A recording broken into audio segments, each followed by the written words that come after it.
US के major general ने offer दिया इंडिया को F-16 खरीदने का और साथ में ये बोला कि अगर इंडिया के पास F-16 ऑप्शन रहेगा तो इंडिया और भी ज़्यादा मजबूत होगा।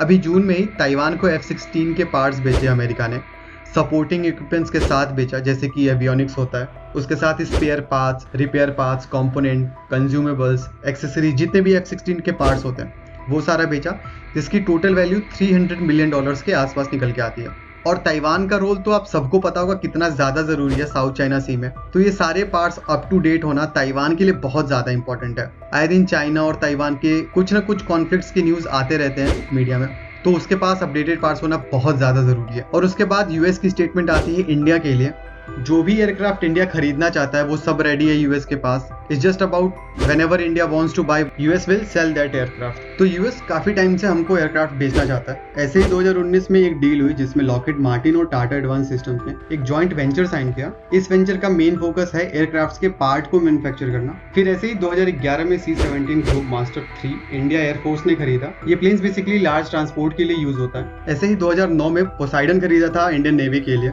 इसका मेनली काम था सबमरीन यानी पनडुब्बी को अटैक करने के लिए। इसके साथ ही मेरी टाइम जैसे समुद्र में सर्विलांस करना होता है, कोई दुश्मन की पनडुब्बी ना आ रही हो, कोई दुश्मन का जहाज ना आ रहा हो, तो उसके लिए हम पोसाइडन का यूज करते हैं। तो फिर हमारे पास जो अपाची हेलीकॉप्टर्स हैं वो सारा हमने अमेरिका से ही खरीदा है। अब जो थर्सडे को ऑफर आया उस पर बात कर लेते हैं। तो हमें क्यों ही लेना है F-16, मैं समझाता हूँ एक कंपैरिजन करके। तो फ्रांस की जो कंपनी है डूसाल्ट एविएशन, उसने बनाया Rafale 4.5 generation multirole fighter jet है और इसका डिजाइन ऐसे बनाया गया है कि ये हर तरह के मिशन में काम आ सकता है, चाहे वो एयर टू एयर कॉम्बैट हो या एयर टू ग्राउंड अटैक हो। राफेल का सबसे बड़ा एडवांटेज है उसकी एडवांस एवियोनिक्स और जो पूरा सेंसर का सिस्टम है वो काफी पावरफुल रडार्स हैं जो एनिमी एयरक्राफ्ट को डिटेक्ट कर सकता है बिना खुद को डिटेक्ट हुए।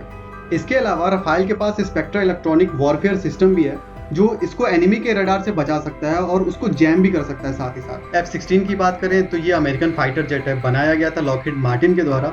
F-16 दुनिया का सबसे ज्यादा यूज होने वाला फाइटर जेट है और कई देशों के एयरफोर्स इसे यूज करते हैं, इंक्लूडिंग यूएसए, इजराइल और पाकिस्तान। खैर पाकिस्तान की तो बात ही अलग है, आप पैसे फेंको और पाकिस्तान नाचना शुरू करेगा, लेकिन पाकिस्तान पे अभी डेविएट नहीं करते हैं, फिर किसी वीडियो में बात करेंगे। F-16 को लाइट वेट और कॉस्ट इफेक्टिव बनाने के लिए डिजाइन किया गया। ये एक सिंगल इंजन जेट है जो इसको हाईली मनूवरेबल बनाता है, बट राफेल एक ट्विन इंजन जेट है जो उसको काफी पावर प्रोवाइड कराता है। अब F-16 इतना यूज होने के बाद भी राफेल से पीछे कैसे हो सकता है? तो F-16 का डिजाइन ओल्डर है क्योंकि इसे पहली बार 1970s में बनाया गया था, लेकिन लॉकहीड मार्टिन इसको अपग्रेड करता आया है। बट फिर भी आज के जियोग्राफिकल लोकेशन के हिसाब से हमें एक नई और एडवांस टेक्नोलॉजी चाहिए जो हमें आसानी से राफेल से मिल जाती है।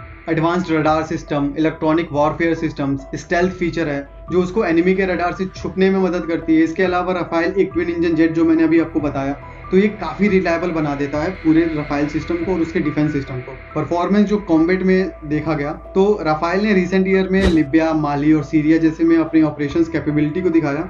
इतनी सारी एडवांस टेक्नोलॉजी के साथ साथ उसकी कॉस्ट भी ऑब्वियसली आएगी। तो राफेल का एक यूनिट का कॉस्ट पड़ जाता है 100 मिलियन और हमने 22 राफेल खरीदे थे फ्रांस से, तो आप उसको कन्वर्ट करके देख सकते हो। वहीं पे F-16 कंपैरेटिवली एक सस्ता फाइटर जेट है, लगभग 70 मिलियन का एक यूनिट पड़ता है, तो इंडियन रुपीस के हिसाब से ये 560 करोड़ के आसपास हो जाता है। F-16 का प्रोडक्शन भी काफी वाइड स्प्रेड है जो उसको ज्यादा इजीली अवेलेबल कर देता है, बट हमारे लिए राफेल बेस्ट है।